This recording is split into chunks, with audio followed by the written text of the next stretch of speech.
There are certain nutrition truths that seem painfully obvious when you understand metabolism, blood sugar, and insulin resistance. But to most people, they're not obvious at all. In fact, some of these truths go entirely against what we've been taught growing up. Now, if none of this is new to you, send this video to a friend or family member who might not know these things yet, but could genuinely benefit from hearing them. Sometimes one simple shift in understanding is the push needed in order to make that change and start seeing progress. Today, we're going to be going over 7 nutrition truths that seem obvious to those who know, but not to most. By the end of this video, you're going to understand why so many people feel stuck. Not because of a lack of discipline, but because they might be following the wrong advice. I'm Kait, a nutritionist who helps people balance their blood sugar, reverse insulin resistance, and improve their metabolic health with simple, realistic habits.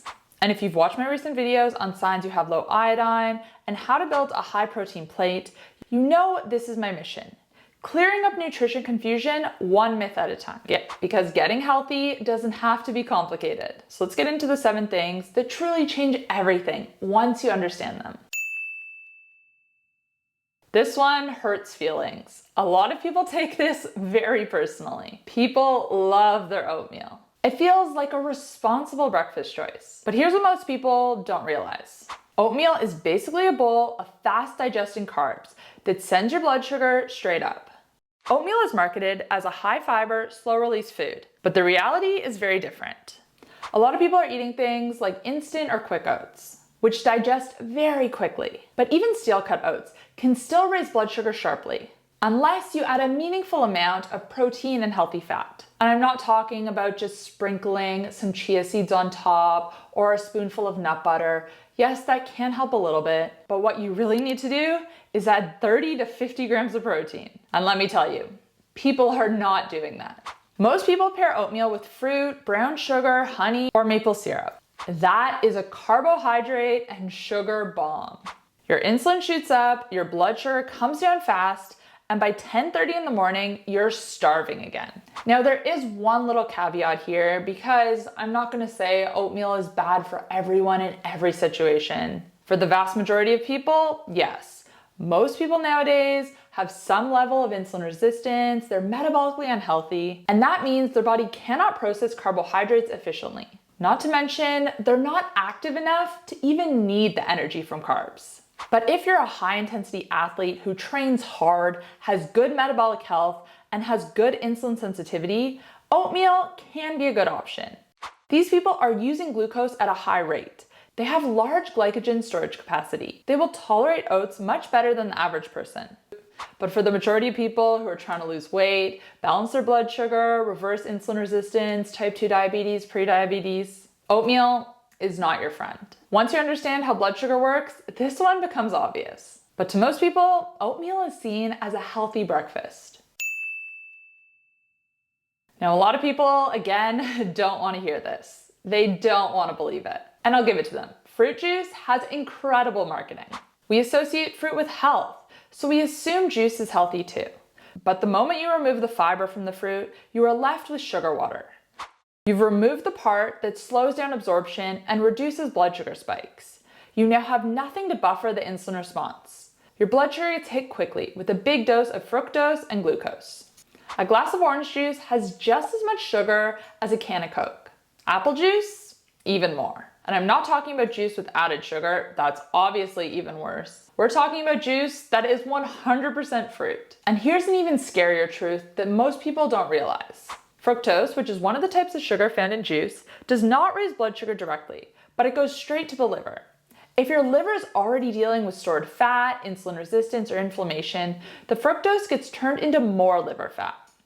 This is one of the reasons why non-alcoholic fatty liver disease has exploded. So no, unfortunately, juice is not healthier than pop. Okay, yeah, it has a slightly better nutritional profile, but metabolically, it behaves almost the same. Once you understand blood sugar, this becomes obvious. But most people still give their kids juice boxes every day.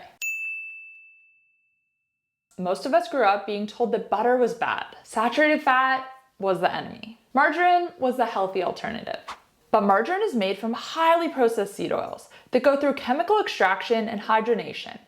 These oils oxidize easily, promote inflammation, and worsen insulin resistance. Butter, on the other hand, has one ingredient: maybe 2 if there's added salt. It contains fat-soluble vitamins like vitamin A, vitamin D, and vitamin K2, and contains conjugated linoleic acid.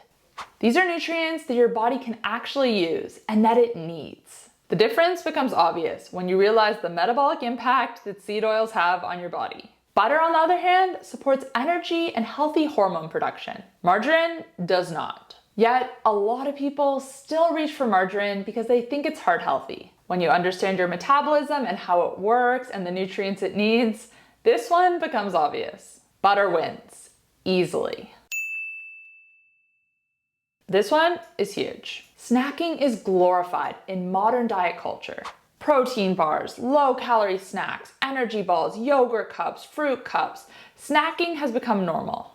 But if you're eating every hour, every 2 hours, your insulin never has a chance throughout the day to come back down to baseline. And when insulin stays elevated, you cannot access your stored body fat. Fat loss becomes nearly impossible. Now, of course, there's a spectrum here. Some snacks are better than others, but instead, you should be focused on eating enough protein and enough food at your meals that you don't need a snack in between. Because whenever insulin raises, fat burning stops. This isn't a bad thing automatically. We obviously don't want to be in a 100% fat burning state at all times, or else we wouldn't survive. But there has to be a balance, and most people don't have this balance at all.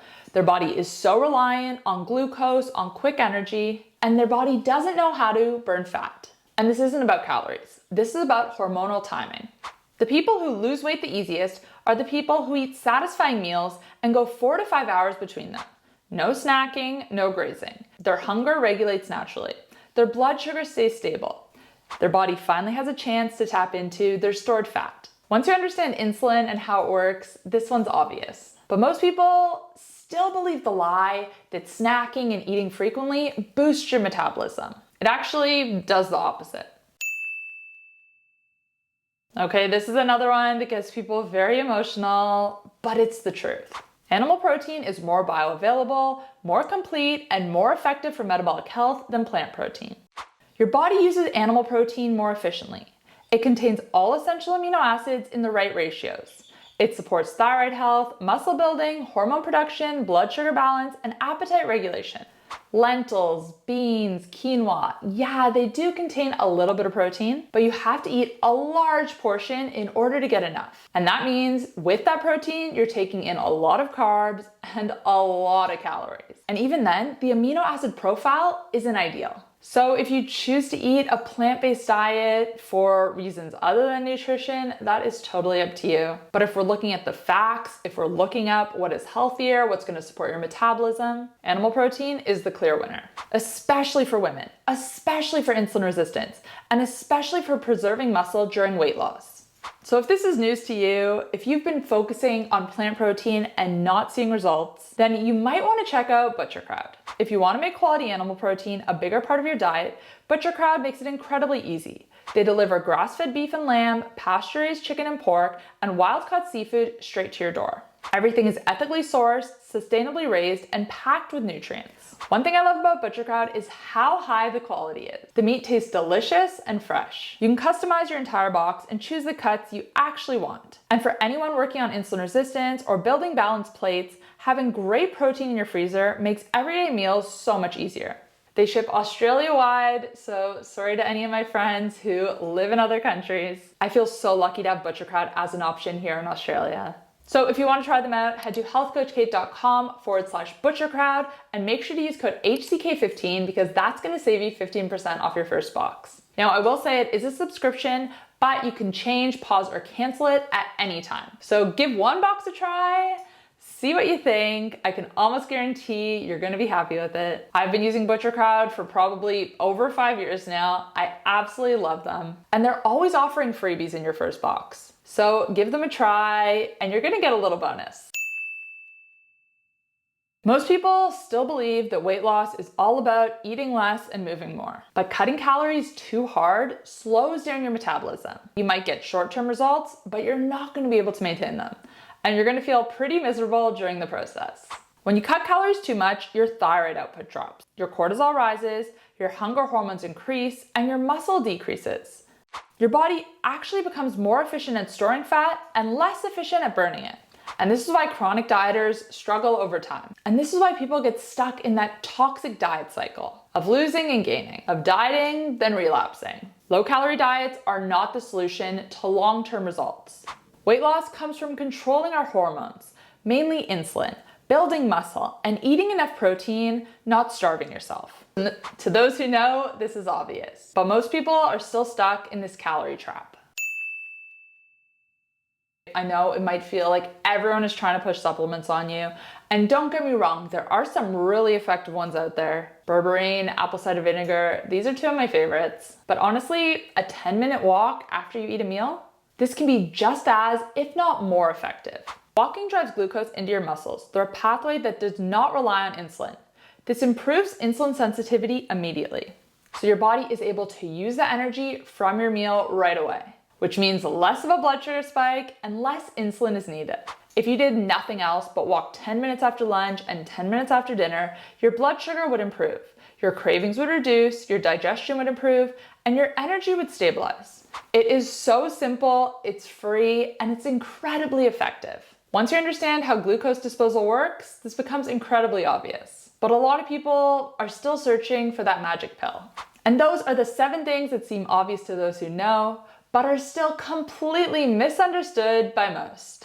Oatmeal is not a healthy breakfast unless you're an athlete. Juice, it's basically pop. Butter beats margarine every time. Snacking keeps insulin high and blocks fat loss. Animal protein is superior for metabolism and muscle. Low-calorie diets slow your metabolism. And walking is one of the most powerful blood sugar tools you have. These are things that change everything once you understand them. Now, if you're one of the people who none of this was new to you, let me know if you sent this to a friend or family member. Even better, if you've heard back from them since they watched this video, what did they think? I love hearing from you guys in the comment section, and commenting helps to support my channel. It helps to push the video out to more people. So thank you in advance. And if you did find this video helpful, you might also enjoy my video on how to put together high protein, low carb meals. I'll link that on the screen now.